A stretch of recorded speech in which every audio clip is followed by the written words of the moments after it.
नमस्कार बच्चों, आज मैं आपके सामने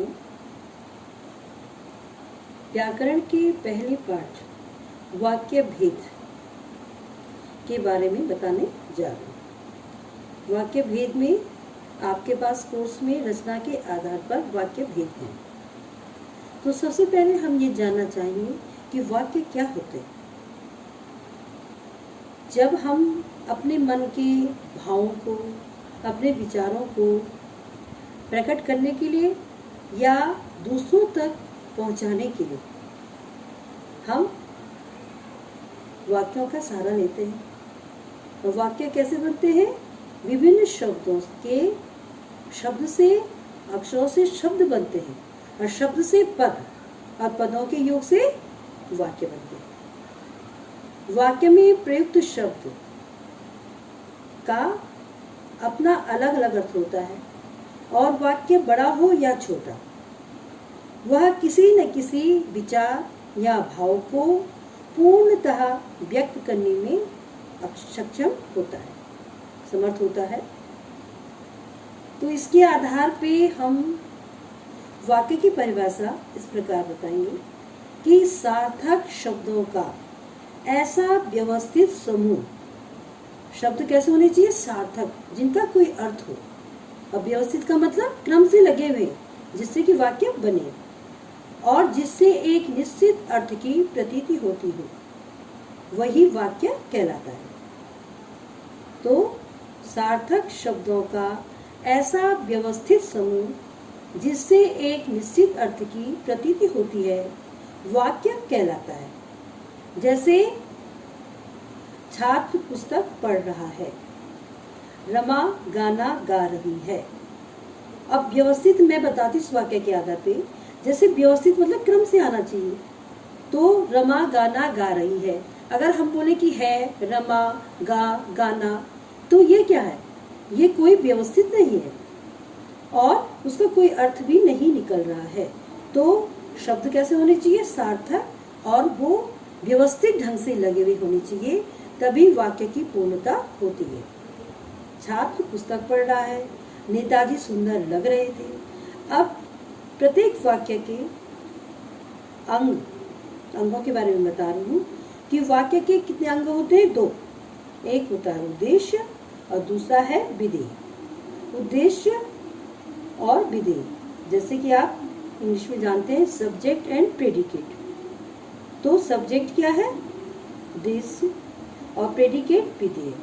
तो वाक्य में जिस वस्तु के विषय में कहा जाता है, हिंदी में क्या है? उद्देश्य और विधेय। तो वाक्य में जिस वस्तु के विषय में कहा जाता है वह उद्देश्य होता है, और विधेय वाक्य में उद्देश्य के बारे में जो कुछ बताया जाता है उसे विधेय कहते हैं। जैसे बच्चे पतंग उड़ा रहे हैं।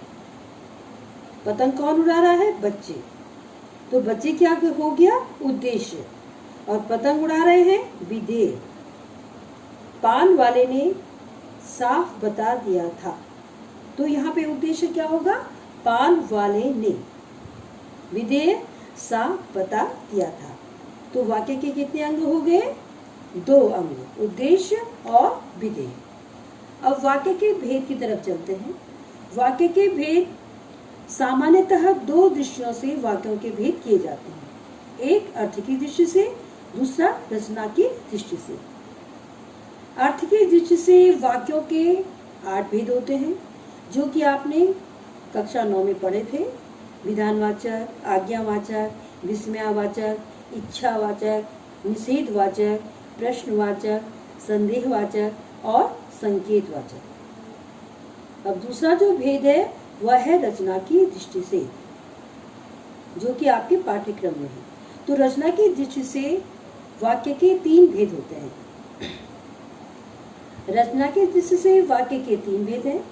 सबसे पहला सरल वाक्य, दूसरा मिश्र वाक्य और तीसरा संयुक्त वाक्य।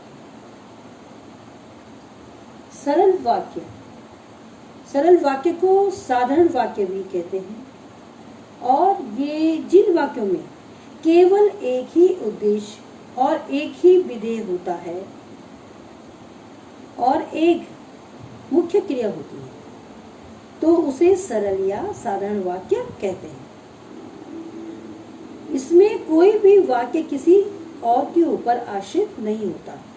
जैसे पतंग उड़ रही है, वर्षा हो रही है, माँ ने खाना बनाया, बाल पक गए थे, गाड़ी छूट रही थी। इसमें क्या है?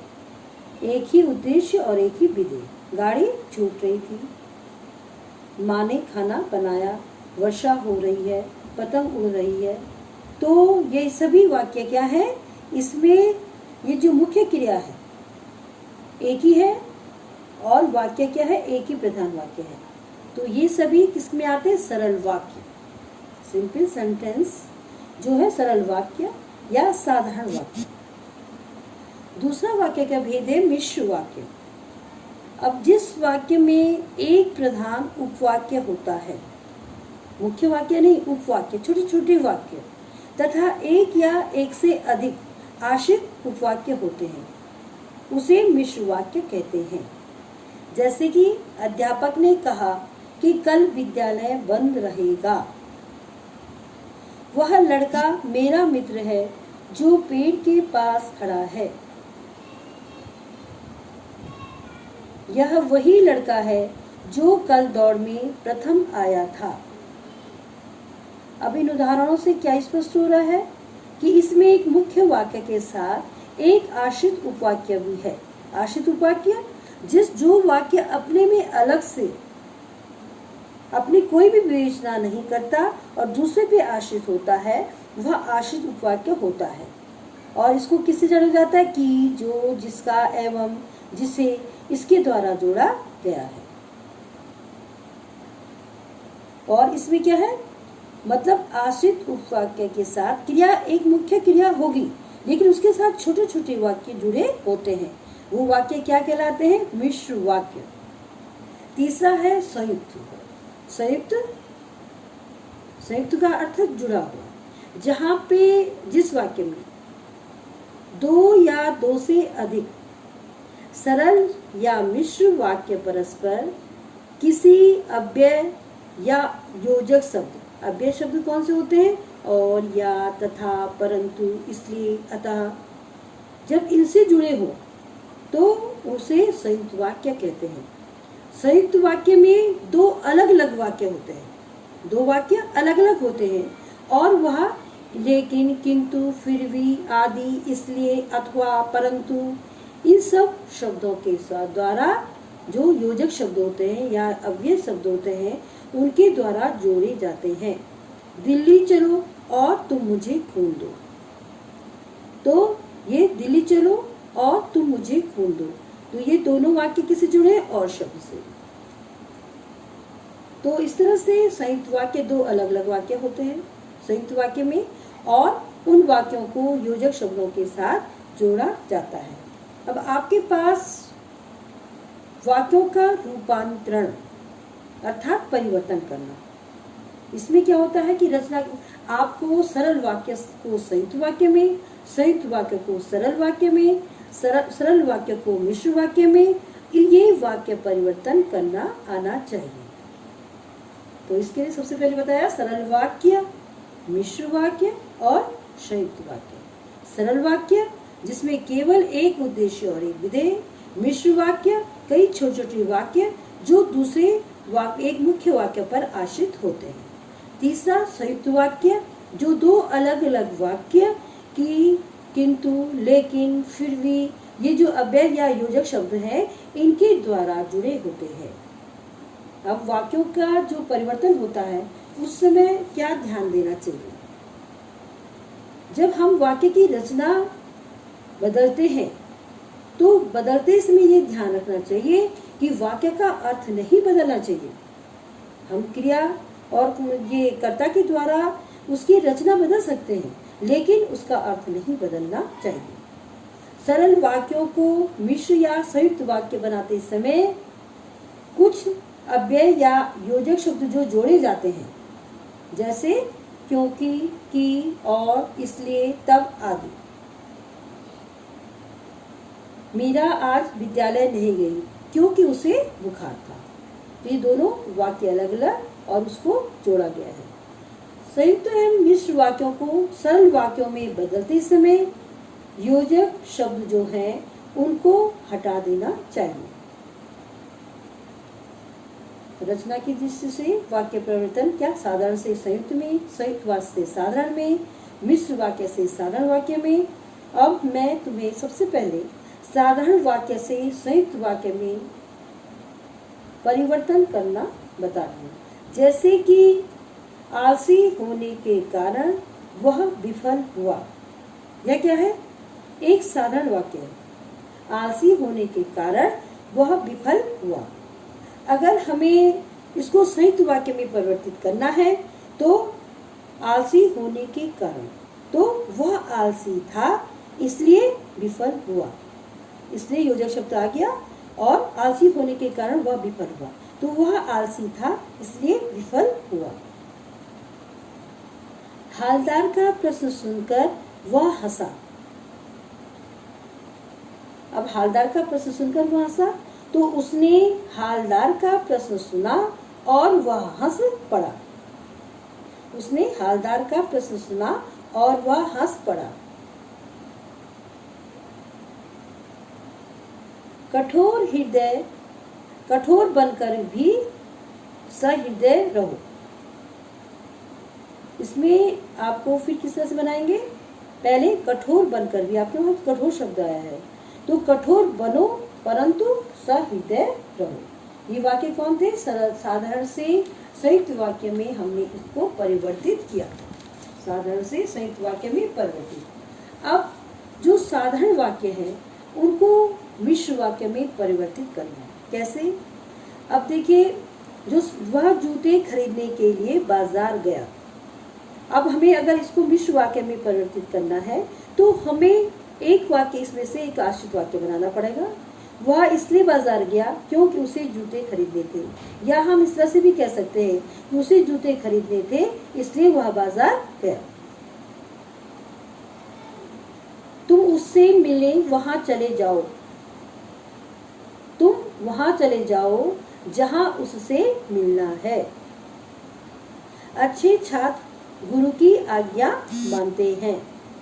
जो छात्र अच्छे होते हैं वे गुरु की आज्ञा मानते हैं। अच्छे छात्र गुरु की आज्ञा मानते हैं, तो हमने पहले क्या लिखा? जो छात्र अच्छे होते हैं, एक वाक्य पूरा बना दिया, वे गुरु की आज्ञा मानते हैं। हालदार साहब जीप में बैठकर चले गए। तो इसको इस ढंग से लिख सकते हैं कि जैसे ही जीप आई, हालदार साहब जीप में बैठकर चले गए। मिश्र वाक्य में परिवर्तित करने के लिए जैसे ही जीप आई, हालदार साहब उसमें बैठकर चले गए। अब जो है यही वाक्य संयुक्त वाक्य और साधारण वाक्य के बारे में बता रही हूँ। जो साधारण वाक्य माना, अध्यापक के बाहर जाते ही बच्चे शोर मचाने लगे। तो इसको अगर हमें संयुक्त वाक्य में बनाना है तो अध्यापक के बाहर जाते ही, तो हम क्या करेंगे? आधा भाग हमारा यही ना, अध्यापक के बाहर जाते ही, तो अध्यापक बाहर गए और बच्चे शोर मचाने लगे। ठीक।